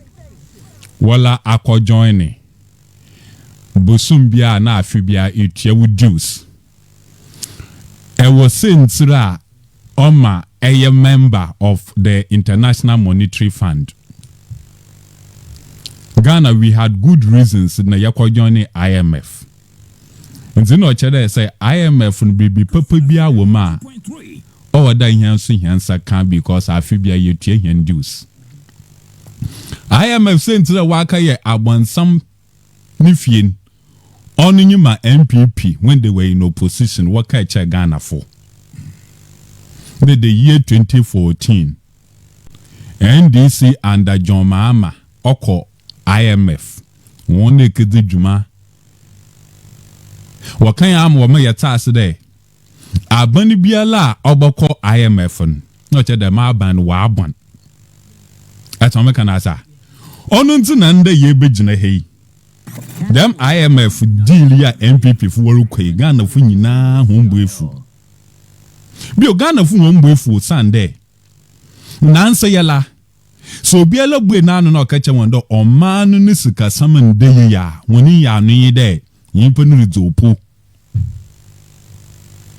Odu baby ahwampo wagi tumi de sika sam no waye basabasan. What's there? Unhwan din de. What the e-levy baba into Ghana for you choose between e-levy and IMF ejo go mobwa. Waka cha in the NDC for the more pay IMF one pay Ghana ye. No one MPP for the what pay electronic levy. And the either e-levy or IMF ye dembia. Ghana for we against the e-levy it was clear. But what far Panchodo with the e-levy. So then as either e-levy or IMF. Neji e-levy we in essence as yeko IMF. IMF is am ya today. Abana wa banan onu no to no kefir ho. You go. Ghana ye pesike ahinefi IMF. Says Ghana ze ahine ba Ghana wo pesike ahinefi IMF. So say one can. At the end of the day, So why negotiations? That's the work. The finance minister will put. That is not the figure. Finance minister will put The finance minister is expecting between $2 to $3 billion. That's not the final figure. But okay, 2 to 3 billion. Young fan there or $3 billion. Ejogo. $1 or how many cities? 8 cities are. Okay. In the $3 billion no or 8 times 3, which is what? 24. 24 billion Ghana cedis. Yon na risha. I'm gas am jo. Edani Auditor General ordinary report aba nye dem bia. Yeah. Us the year 2021. Aban ni sika hin no yewe. Udo go kache we tefu aban ni sika hin no ye wo Ghana manimu. Sika nkrofo we wia through corrupt practices. We total 2021 or yahin 17 billion. No, 12 billion. 17. Last 2020 no year 12.9. Okay. No 2021 year 17 billion. The year 2021. Ghana fu yen sika abanim payinfu we wiye no. Oh yeah 17 billion. Meanwhile the year 2022. Ya kwa bosia between 16 billion and 24 billion. We say the second $2 billion to $3 billion or $16 billion to $24 billion. That's what I can answer. Meaning that the year 2021, Ghana abanis car abanim paying for $2 billion. Meanwhile, in the Yadomane Kejina IMF, we are looking for $2 billion. The year 2020, it was 12.9 billion Ghana cedis. The time, Sana ye exchange 12.9 billion dollars ma. It was also around $2 billion. The year 2020, no, the cedi was around 5.8 to 6 cedis. China. It's consistently, it's like 2020. Abanim paying for money in Sika we almost $2 billion. 2021. Abanim paying for or money Sika we over $2 billion. Meanwhile, in the year Jinaha, you have $2 billion from the fund. Sekani Yasha Momano or Uncle. You get the point I'm getting. I get you. 90.3. Sika Yasha. Yeah, Bobo said that more money. Or won't pay for now one bottom because we real fee or man no futurum. This one it is not coming from me, it is coming from the Auditor General. Dome level. What's on John Mama no appointed as Auditor General we need 2020 audit report or the bay Mamma Wukafani Akwesa Mangwa Saden on an prepare. 2021 report or that made 70 billion Ghana cedis why we on another man. So, when they were in opposition and they were saying, we have the money, yet it is true, the money is there. The only difference is that they have come and they have stolen the money. That's American answer. You go American answer. You be all white dinner or the American answer. You cannot lose 17 billion Ghana cedis and run to IMF asking for something between 16 billion to 24 billion. You cannot lose 12.9 billion Ghana cedis, which was an equivalent of 2 billion, which you are looking for. That was just 2 years ago. It doesn't make sense. That this is where we are as a people. And then when interested to win an election, but not to govern. When they come man he has spoken for 3 minutes. Also, we one party election. He spent close to 20 minutes. Ranting and giving ideas how to win an election. But how to manage the money also work us for 3 to 4 minutes. Asuma meken no ya no okay. Some no bebe wo ho. O man pay so o negotiate in that was some no po mo kan chayan. Baby I say hwan yan. E de na akọ next day ekwa. You be make sure there in the pay if you waba. What is going to come from there? In the first place, who sent us there? So already yakwa. Who sent us there? Somebody sent us there. But the money is with them. 1,000 cedis, 400 cedis, 500 cedis, giving them to delegates. Some people have the money. The Auditor General has told us that 17 billion Ghana cedis was stolen through corrupt practices just last year. And 17 billion Ghana cedis is over 2 billion, which you are looking from the IMF. You are asking for the IMF to give you 2 billion. Meanwhile, just last year, more than 2 billion was lost here in Ghana to public officials. And you know them. And you are not going for that money. And you are asking us there, you are going to negotiate a good deal for us. It's a Funfancham. Akufo-Addo will go down as the worst president, Yato Abaman. The worst and the most corrupt administration in Ghana. Only yet to me. Yakachawan, finance minister, Wamiyata said that he doesn't have principles. Yeah. Also, there, one of us there on resign. It's like a father abandon. Are we his children? And does he think he's the only person who can manage the Ghana's finances? For God's sake, there are competent people, reasonable people, experienced people. Kwesa BC Atenankada. Okontebu Obonansano. Kwame Pienim. Nyam watine radio dio. Iye kodwom Pienim. Kwame Pienim. Kwame ne ukojo. Kodwom Pienim no ni. Iye Kufo ni chief of staff no. Kwame Pienim ono ye economist. Ati Dr. Kwesundum. Mo famfemfem atene zinda. Obonwoma. Onyibu kum. Ati Setepa Nkada. Onyibu kum. Ati Sam Jonah atene nkada. Ofi asim kuhye hela. Kwesi Botwe professor oho. Osafumafu oho. So when we have somebody who is supervising stealing, corruption, somebody who is supervising the stealing of our money, telling us there, resigning will be like a father abandoning his children. He is insulting us. Because I bet finance minister, we have seen the worst times in our history when it comes to financial management. And how when you feel there, you know be Mambaya, American at Masa. There, Akufo-Addo Nunu your finance minister. Also there, so or resigner or today bartender. Wage number or for God's sake. Sentina ora otre da konche there. No so Akufo-Addo na afase. Sembro do do there on man pay your chef no be. If so you do ya. E do do e. 2 minutes maximum. Yan so jengu Honda. They will never do the right thing for this country. That's why we are talking. When we sit here and we are talking, we mean business for the nation. Praise singing. Aya yinyoma watu ema damunkrofui or kahum webodunde. So in the midst of even the mess up, somebody is telling us that resigning is like wejanyanoho.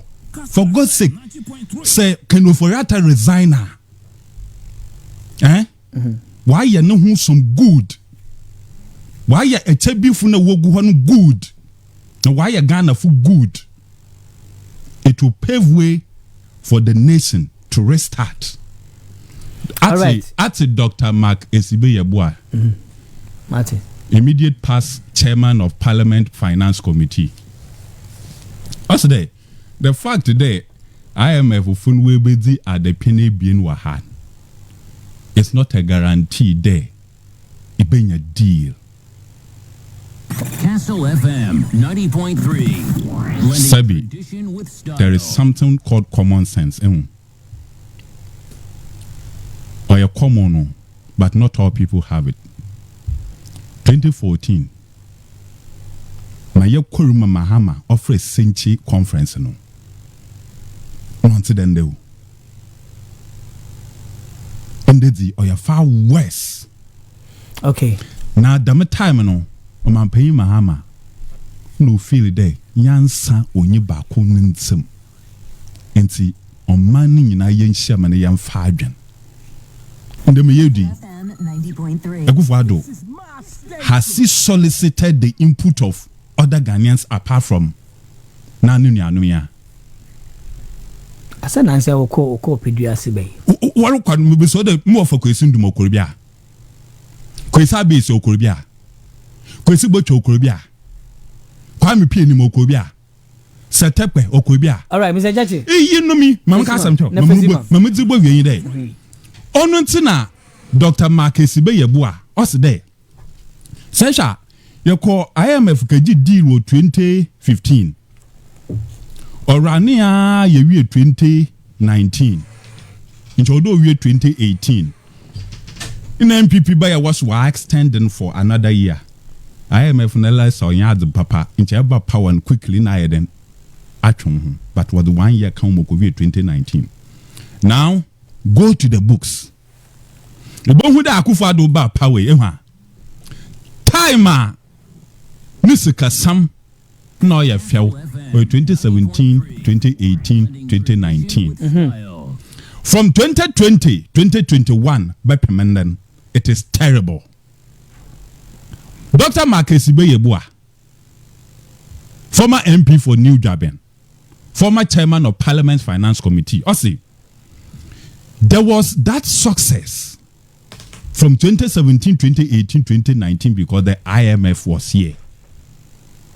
The moment the IMF left, Akufo-Addo na Bani, they decided to do things their own way.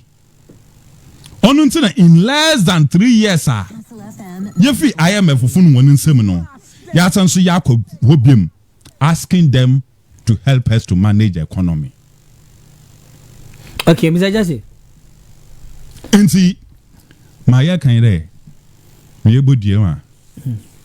A mental negative semo when you the what why you union the Akufo-Addo no in finance minister. But I say.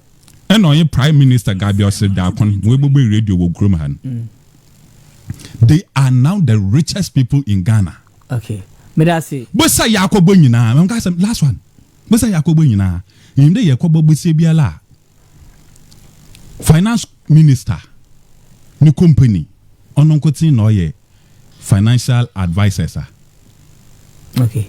In the Gabriel Chiridakon, ono ne is one companies, no way legal advisors. One good thing, your mom and the time, the companies be one way be, name so a percentage of what you know. And see what I was, sir. Said a bossa yabako to Yakajibi Akufo-Addo, Nunyanum, But I say. with the Zoom. Okay. Into what Jabusana, why me more mine no quan and the Yatsanaha. So ya jije two woman ma fisha. Ya two na yaba jisiko befimen.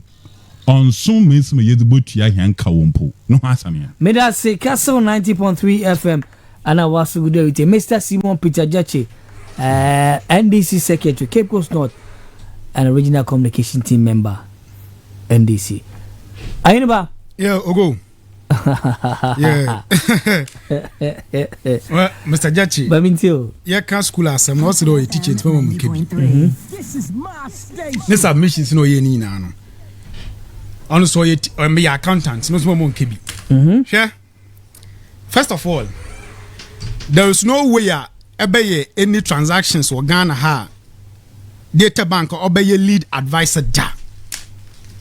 Say, Mr. Jachi, so unyima Uncle Khan, primary dealers for Bank of Ghana, Obongu Standard Bank, Standard Chart Bank, Obongu Absa, Obongu Eco Bank. These are the lead managers for government transactions.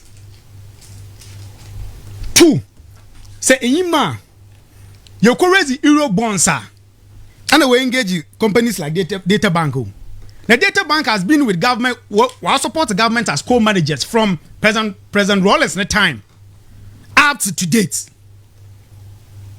In fact, Data Bank, and this is for 1 billion away in 2014. Data Bank is no co-managers.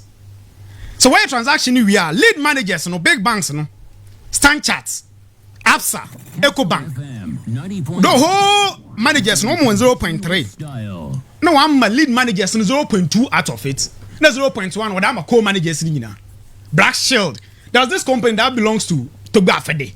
All of those companies in co-managers to transactions away. Ogo.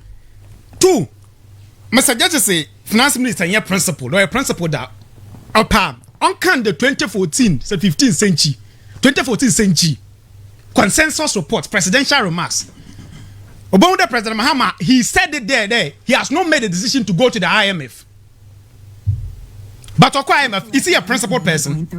Set up Mr. Setapan also the Yankofana Yanfano IMF no. President Mahama saw that Mr. Setapan Padi he doesn't believe in his competence in to confirm Mr. Kusibo account. Mr. Setapan no one on IMF no competent person in Yankofanziana.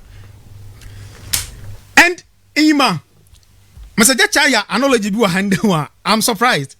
But Ima, no other person that they could get to Abracono or feed one damn information. Yeah? There are 3 audit reports. Your audit reports for municipal ministry departments and agencies. Your Mayama, this was assemblies. And your my boss corporations and statutory institutions. Mr. Jachi, no more hands in America. Because say I can't. Which of the reports I can want some? I'll be able to respond to you. Which of them I can? So be on the which of the reports I can want some day? That them a scanner can want some. Which of the reports no? Oh, the truth is that Mr. Jachi himself doesn't know which of the reports he's talking about. On your poll, Mr. Jachi doesn't understand the difference between misappropriation of funds and irregularities. I can MDS report now. 2020, there was an irregularity of 12 billion. Say accountants got there and now they take a that there's an irregularity here. On your scale where we are. Because I call your auditor, you check whether or not the financial report has been prepared in accordance with one, the legal requirements, the appropriate reporting framework, and that it is free of material misstatements, whether by error or fraud. Ayanyama 3. And so for instance, say audit committee, audit waba, municipal assembly ha.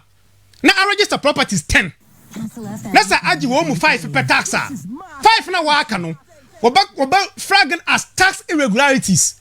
Even as in say because there's a regulation there. I would get 10 properties tax. Aji 5. Say I can this reporter. Hwe mamuko baby a yewo cash irregularities no. Say osi out of the total 1,802,692 cash irregularities, 442,730 represented cash lock up in non-performing investment by SNIT. It is the cash SNIT where we invest war a certain shares and investment bima. Those monies has not been retrieved. They identify that these monies are in investment, but they are locked up in that investment. Mr. Justice no be a damn scan. So eco procurement irregularities are. So I would yet to aze. Next I do not go through ebia entity committee and sign eco procurement. So I miss one step in part. Identify there are monies and there are documents to show that as an yato. But because you miss one step in pono, it will be flagged as procurement irregularities. So eco contract irregularities are. So I ban the contract by assembly ha. They implementing 2014. That's the audit and the balance of 2014 and starting. What about 2015 and starting? Or your contract irregularity? Because the regulation is that other contracts will start in 2014, one starting. It is not money or be a year. It is the entire I'm make you tell Black on post video Facebook. Now make the castle from Makada will be a yeska because I'm putting it to him. The uncle can baby in the reporter irregularity such will be a yeska. All the analysis oh yeah you know voodoo. Because the basis said the analysis no say echo reporting ma you misappropriation of funds. Misappropriation yesika all the obedi you be sika na akwache kotokum. But the master na the amount na boy no irregularities. It is a economic audit report now. The auditor will give a recommendation that, for instance, so what staff meeting. Now the minister in charge or sign and sign with your allowance no. By minister and sign there's record of meeting. Allowance or do you know what you can on by minister and sign. Auditor Babaka showed that the process all there from near family. Even though it was right to pay the money because there are records to show that the meeting was done. But the procedure now unfolded. It will flag it as irregularity. I recommend it there. The next time we'll be a meeting, they should make sure that all the process and why is those and sound with yes cano. Oh go. One many suggest I'm in it. Over to working can one single irregularity in the report. All the tackle the arms can show be no kotokum. Propaganda and you was started last week. Oh, Ekuja to Abrakwa. Castle FM. You see, well, Blending tradition. on its own, on cheap propagandist. Until to Gumano, I copy what the num. Ekuja to Abrakwa started the Mazen last week. But say, I can't about any misapplication and misapplication of answer. And he will realize that misapplication, no, the audit report will actually mention the person involved in the misapplication. For instance, one of the reports away with municipal assemblies, assemblies, you know, an accountant in Ashanti region, government sika, what is your contract all he paid the money into his own account. Into the audit will flag it. Into auditor general flag on now. If you have to accountant in there, he's going to cancel the transaction. Only your phone audit your phone disallowance. No, I say charging in there because a money has been paid into your account. Now, our year you may be ano or your cancel scano into all the send the charge you do say yard my hand on a say charge no. Yes, say charge and disallow irregularities because they are not stolen monies. They are procedure irregularities. It's about cash, about payroll, about procurement, about contracts, about tax. And what they report, my order read net say. One for material than your propaganda will be a yes because me challenge you there, read any of the report. No point to be a question you can't because there's none. Okay. Right, me that say Castle 90.3 FM. Mr. Yachi, I'll come back to you for the last time. Nayama, you cannot touch the same water twice because the flow that has passed will never pass again. Last time is never found again. Wasted time cannot be recovered later. Once time pass, you can't recover it. John Boydu, be smart enough. A bad system doesn't appear wrong to those who benefit from it. They do everything to defend it to the determined of large society. MPP cash sprayers for you. My regards to Simon Peter Jachi, Ahmed Kofi Ampa, and Honorable Nanka Bruce. Okay, Shamaba and Ozibe 0244743143 0244743143. Good afternoon, Mr. Host. We were here in Ghana when NPP went to IMF for balance of payment support to stabilize our economy. NDC told us that they will convince IMF not to grant us that support. And God being so good, when they met IMF officials, they told NDC to go to Parliament to grant the NPP syndicated loan of $1 billion, of which DM said he would ask his MPs not to grant it. This is a person who want to govern us. Shame NDC. From Sir Ayutollah and Ozibay. Okay, 0244743143. Our government has become incompetent, responsive, corrupt, and that incompetence, lack of accountability is now dangerous. NPP government is a failure. Asma Junior from Chufuhimai and Ozibay. Okay. 0244743143. Please ask the MPP man for me. Will you tell the doctor the kind of medicine he should give you at the hospital? The president should not raise the expectations of Ghanaians. They told us we will never go to IMF. Today we are there. They will give us the condition and not we giving them the condition. Ni Ena Ozibay. Okay. Let me see. Okay. In fact, I am impressed about Oheneba this afternoon. In fact, he has shown that he is a matured politician. Oheneba, keep it up, my guy. From Spider Bantama and Ozibay. Okay. 0244743143. 0244743143. Dr. Dan Blow from Brimsu Apusika.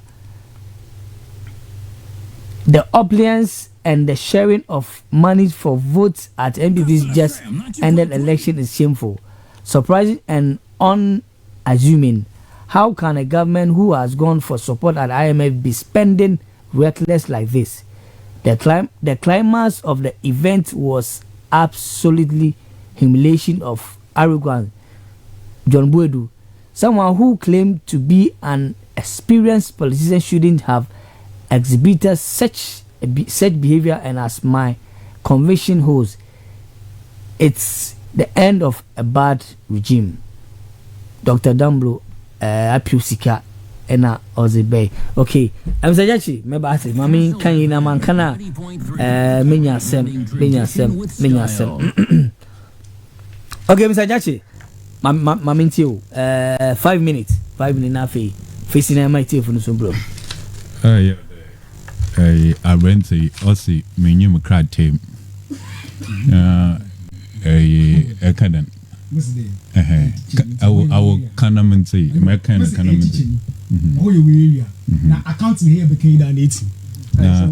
Teacher of one jack accounting. What accounting in your one or two? That's me, your teacher. Now, accounting, our auditor and accountant. One or two accountant. Farmer no chawa na fisherman no chawa.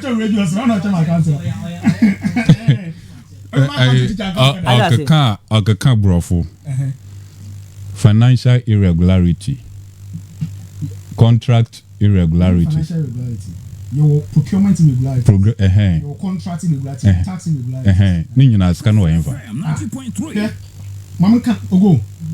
Public Boards and Statutory Corporations, one report on page 7. I'm American Auditor General's report. Yes, the total figure. That is what I'm reading. No. Mimpe Kasabibri. No time in your Mr. Auditor General. Okade Sika wa hwini nyina oya hen. On should ska. Also wa hen fa. Ntiska na wa hen. For instance, contract osi. Awo Mama Kasa. Mama Kasa. Well, I was the master me by I shall say Kasa for 3 minutes and Kasabium. Echima na. Oh. Contract irregularities. You be not kada was Ashanti region accountant to be or this kana got nala na account or the got na aban neduma biala wo office account wo ho e jo go ncha ya we aban neduma biala wo one bank account nti e kai zikane the fee bank account na the bot wa bank wala wo personal bank account ma the musika no oludza ba goro wala wo personal bank account mu awo no brofu no bro say yo no brofu nye misapplication but my be so common sense na mga jode he school ya kwani ye the common sense ye di edwuma say sika oda aban no futurum na kai fi aban no futurum the bot wala wo futurum a ori ya ba do wo account mu ejogo Castle FM wo company account na sa wo na ya accountant e kai sika ni fi Castle FM company account no na the bot wo personal account ma the miska na ye na wo account mu se bi ona di bedi djuma na dam na we na ono no brofo was as no brofo friend misapplication no mu ye o se nti sika no wa hen or the account mu o ye na wo account mu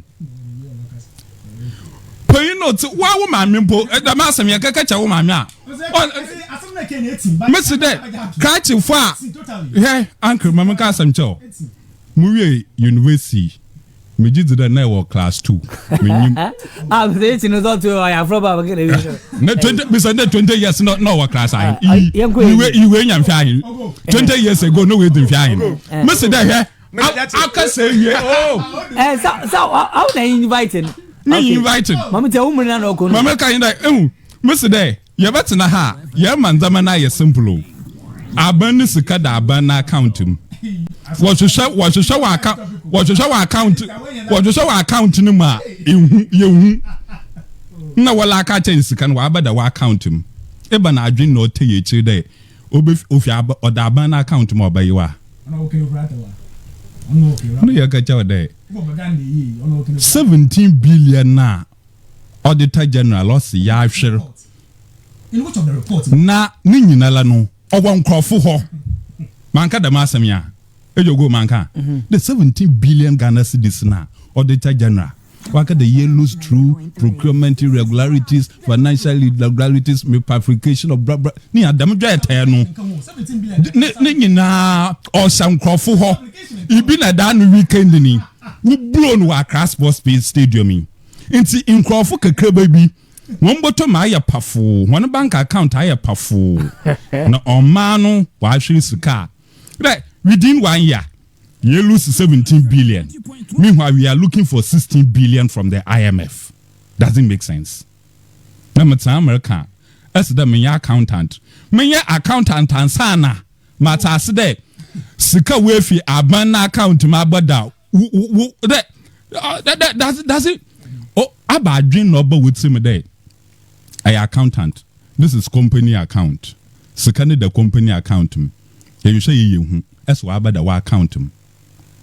The Secano, Mutian working fee. Company account and what about our account. No, Urizaba Juma, our account. On what friendly misapplication of Bibi, don't go for in our cunning in Abuma. That I have with our band for the year 2021. Mr. Mansell will show you the Mancabrofo.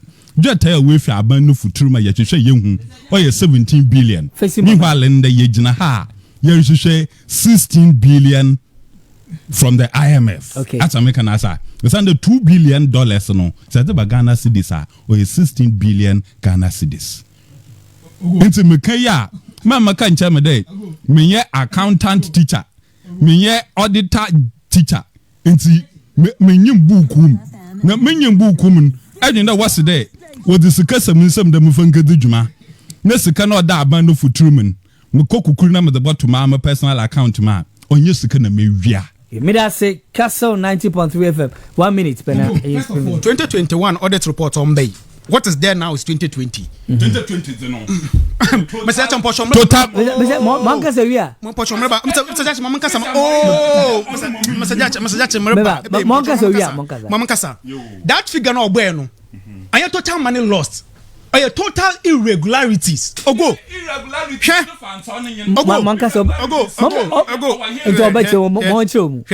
Oh, Mr. Jackson. Now, him that some can watch from once in a while. I can account and I can order. Oh, man. Oh, Mr. Jackson, Mamma. Oh, wait, Martin. In the irregularities and that payroll irregularities, here some watch. Management also did not transfer statutory deduction in respect of SSF contribution. SSF contribution contained in the total irregularity of 9 million. No, it's an amount of 4 million. Attributed to Ghana Railway Company Limited in respect of outstanding first and second tier pension contribution due from management of Ghana Railway Limited to SNIT and other pension scheme managers. It's that irregularity 4 million no, out of 9 billion 4 million. And yes, Ghana Railway Company what so one employees one first and second tier contribution what so although transfers can cost SNIT. Tell me why you audit no and one transfers can be oh Mr. Kitchen Pochomreba. Are you regulation? Are you regulation? Oh, Mr. Gachi. It's all Mama Kasa. Oh, they say, whoa, what? And Mr. Gachi in the 8th big time. Mama Kasa. Oh,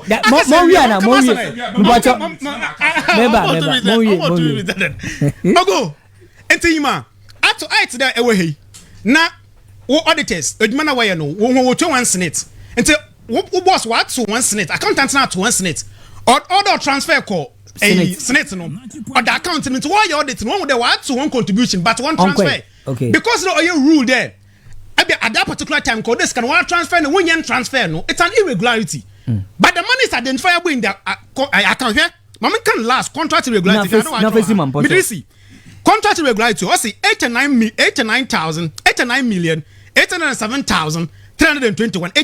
Here do watch. This mainly relate to delay in construction projects in the various public boards, corporation, and other statutory institutions. It's one contractor. One sign am wonder one start way delay. On the contract audit and academic. Time you don't wonder one start the project and one starting. So it's time now for my contract irregularity. No, different from Apple's application, no, and that's what I'm about. No, irregularities figure. Right. Apple's application and count. Me that say, Mr. Jachi, my mighty from Zumbrum. Obo when we are one what's nasi. Na etutu wonum. I get in the point. Emma wonum way your abandon. And son, we were afraid audit conference. We are a post audit conference. Internal auditor why in edume we numpon. We are external auditors why then. Waba.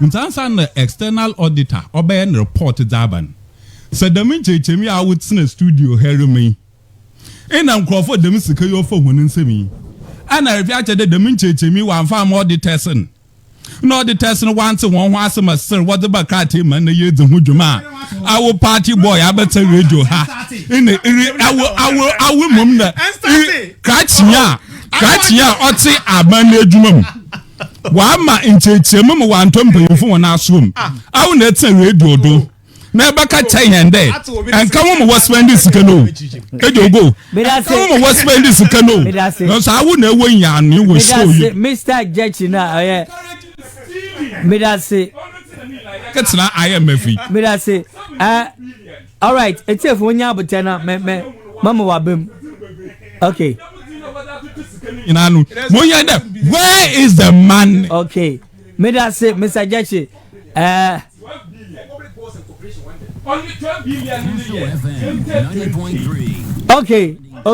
Okay. I'm but meba. I say so the NDC man doesn't know the difference Mr. Jachi.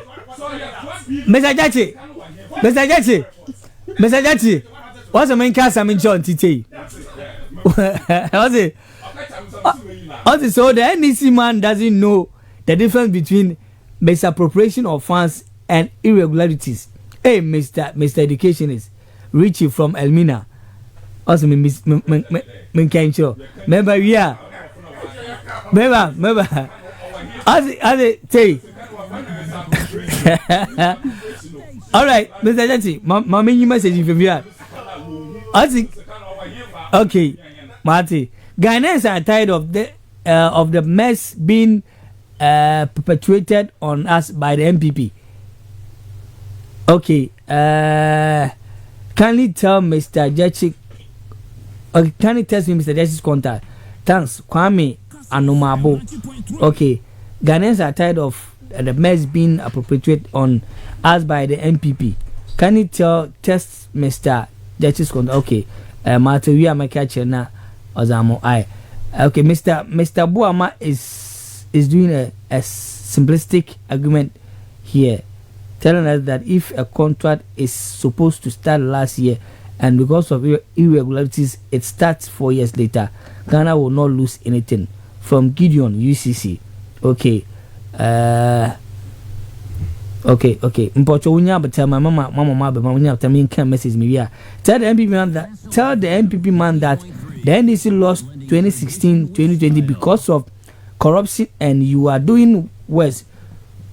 Oh, that be so. Okay, so stop lying. Okay, one funny number. Okay. Hello, Mr. Go.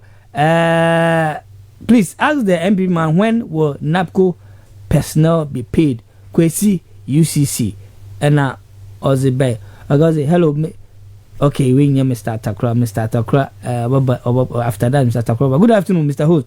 President Akufo-Addo and Bawumia lost target of what they are doing.